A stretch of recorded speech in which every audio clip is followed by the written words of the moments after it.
It's time for our daily dose of Cope, and we have Leo Leopard at the news anchor's desk for the Leopards News Network. So many stories to get to, so we're going to jump right in. Take it away, Leo. We already knew that rural America was going to be hit hard by this Trump administration, and that big, beautiful BS of a bill has hit this rural town after its clinic has closed. So this 200-person community of Churchville, Virginia, is grappling with the loss of its health clinic. Gone are the days of seniors walking down the road from their house to see the town doctor.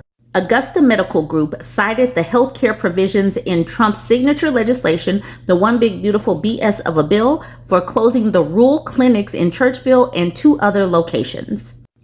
I've called around trying to find a replacement, a new doctor, and just for a well-being appointment. The soonest is the end of January, said Teresa Leach, 56, in an interview while sipping her coffee at the MTN Mystic Shop, just a few feet from the shuttered clinic. Leach, who has asthma, says she voted for Trump last year. So she voted, in essence, to have her rural clinic closed.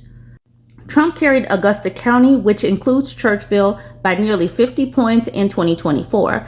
Jenna Chrysler, a physician, ran to represent the area in the Virginia House of Delegates and lost this month to the Republican incumbent by more than 40 points. Here's a picture saying that this clinic is permanently closed. A woman sitting in the same coffee shop whispered under her breath that she supported former VP Kamala Harris in 2024. It takes her over an hour to visit her doctors in Charlottesville. Rural healthcare is always precarious, she says, and the clinic closure was especially a blow for her husband. How the Trump mega bill affected rural healthcare. Rural health providers that rely on Medicaid funding were already under strain before the bill cut federal health spending by hundreds of billions of dollars over the next decade, primarily by instituting work requirements and more eligibility checks.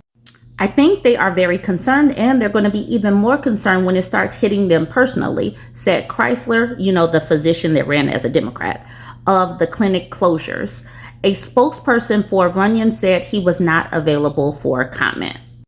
So I'm not doing this whole article, but y'all can see and understand that this kind of situation is going to be multiplied all across the United States. So this person right here, Dame Buse, it says, it's time for the rural communities to get creative. To lose the clinic is the same as losing a grocery store or a local provider. And he suggested that they could band together and see if they could find a doctor who is available to go door to door. They're about to take it back, way back, like 100 years, simply because of them voting for these people that wiped out their rural clinic.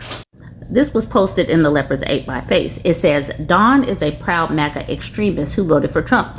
Now Dawn is angry that she has to pay higher prices at the grocery store. Trump is all about greed now. And before the holidays too? That is horrible. $57 more for one freaking meal? This is not what I voted for.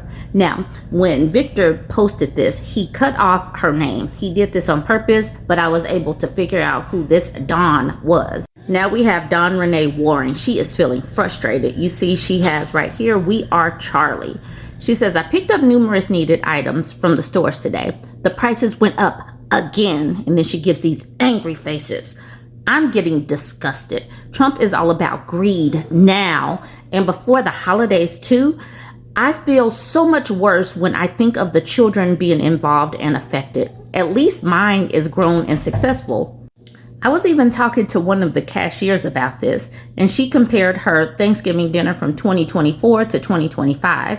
She researched her info from last year and compared it to this year's. She literally paid $57 more this year for exactly the same things she bought for last year's Thanksgiving family dinner.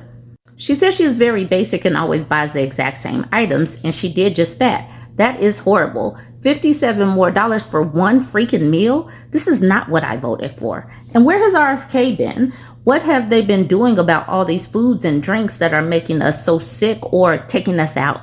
I still see a lot of known products that we were constantly warned about on the shelves. Make America anxious, poor, depressed, stressed, sick, diseased, miserable, exasperated, and unsafe again. So that is her long diatribe. She is feeling frustrated. Then this person named Charles drops this screenshot saying, "I never thought the leopards would eat my face," sobs the woman who voted for the leopards eating people's faces party. And to that, Don says, "Oh, regardless, I will never regret my vote. The good far, far, far outweighs the bad, and no business person is perfect either." And then she says, "Oh, darn, I was so hoping for your approval of me." Sarcasm. They are perfectly fine with paying more money. They might get upset, they might get frustrated, but they are not frustrated enough. This is the reason why I will continue to say they have got to feel this for 3 to 7 years. And like I said, I think I'm moving it to 7 to 10 years because these people will continue to vote the exact same way. This woman named Danielle Jensen is up in arms. She is pissed because her Canadian son-in-law, Curtis, has been detained by ICE. Now, Danielle Jensen is definitely a MAGA supporter. You see, this is one of her profile pictures is Charlie Kirk. So I'm just showing you that. But why she's really upset, she's a MAGA supporter and she voted for all of this. She voted for a bloody mass deportation. But now her white son-in-law has been detained by ICE and she's just like, this is deplorable. This is not what I voted for. But let's look at her thesis, her essay, because she wrote a lot of words. SOS. On November 6th, my Canadian son-in-law, Curtis, traveling back from a 4-day business trip, was stopped in customs as he returned. He is a permanent resident since his teens. He is now almost 40. A quick background check revealed a misdemeanor at age 17. This was enough to flag and hold him for several hours while his family waited at the airport to drive him home. Only Curtis never made it home. They took him directly to an ICE detention center an hour away, gave him a December 3rd court date, and then tossed him in what they call the ice box for 36 to 48 hours during processing. This box is kept at freezing temperatures with no blanket, bed, or protection of any kind is provided. For 2 nights, he slept on an ice-cold concrete floor packed with many more detainees. Curtis was then put in a cell with 30 men. Food and water are minimal. He was denied access to money in his account for commissary. Once he finally received a few items needed, including hygiene products, he was taken in the night in shackles and transferred to another facility, now over 4 hours away. The ICE facility kept his commissary items, refused to let him take them with him, where he was once again tossed into the ice box with only a bottle of water and a frozen waffle for 2 days. I'm reading this because we need to see what these people are facing. Danielle probably wouldn't have cared had it just been brown people that were impacted. But now that her white son-in-law is being impacted, she's hand-wringing. When we should care about this regardless of if people are documented or not. People should not be being kept in these inhumane circumstances. But anyways, let's continue reading. It says, this new facility has deplorable living conditions, trash and filth everywhere.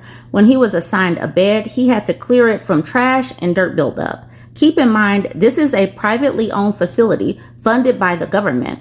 This private owner is cutting corners by not having enough food, clean water, or sanitation services for the people. The water is so bad and the moldy air is coming through the AC vents has made Curtis very ill. So he's fighting a sore throat, laryngitis, and whatever the water is doing to them. In the last day, he's been given meds. Other inmates have helped him with BC powder and a cough drop and hot water to help with symptoms. So now let's skip down here. What's happened?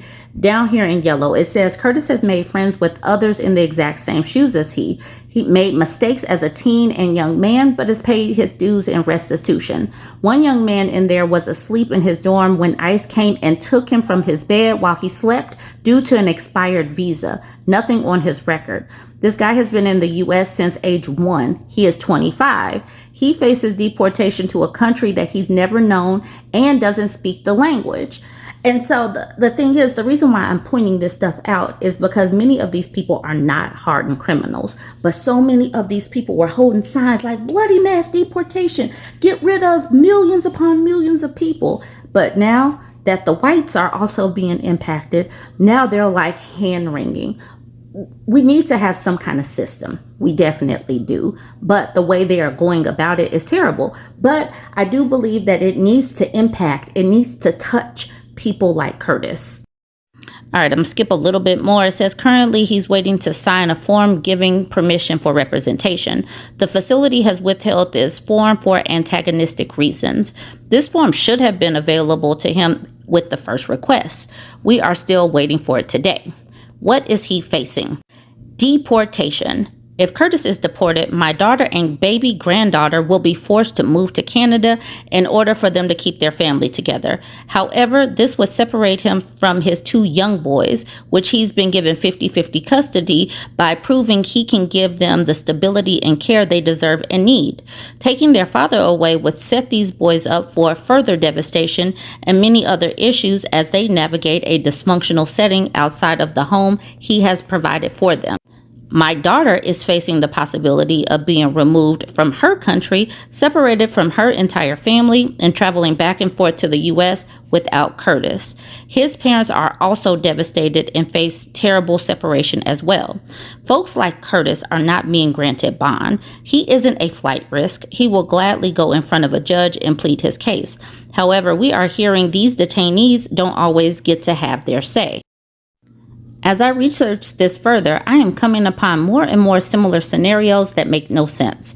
This isn't fake news, it's reality. If you would like to follow this situation and help us bring awareness to this BS, send me a message and I will invite you to the Free Curtis Facebook page. So here we have, like I said, again, this white person. He is being detained and he is not being treated well. It was not supposed to be these people. It was supposed to be the Browns. There's so much going on in the news, but why is this dude looking like this? He looks terrible. This dude doesn't even look like he should be running a lemonade stand, a turnkey lemonade stand, let alone running the United States of America. Someone needs to be so effing for real and put this man out to pasture. He is 92% dead. We can all see it. He is not looking well. But this is what people voted for, this person that looks like he is about to keel over at any moment. Ooh, y'all, word on the street is ISIS down there in Dearborn, Michigan, baby, snatching Muslims up left and right. Oh, I'm sorry. Oh, heavens to Betsy. If only someone had warned them before they voted for this. Last I heard, y'all, they was out there begging the folks in the community around them to help them. I'm confused, though, because these are the people that said anybody but Kamala. So what is it exactly they want us to do? Because, baby, getting out there in them streets with you is not an option. You chose this. You voted for this. Vehemently rejected Kamala Harris. And now that the leopards that you voted for are feasting, what is it you would like us to do exactly? Honey, I have naps that have to be taken. Let your anti-blackness be your refuge. Because, honey, never will lack of education and anti-blackness on your part constitute an emergency on mine. Not today, not tomorrow.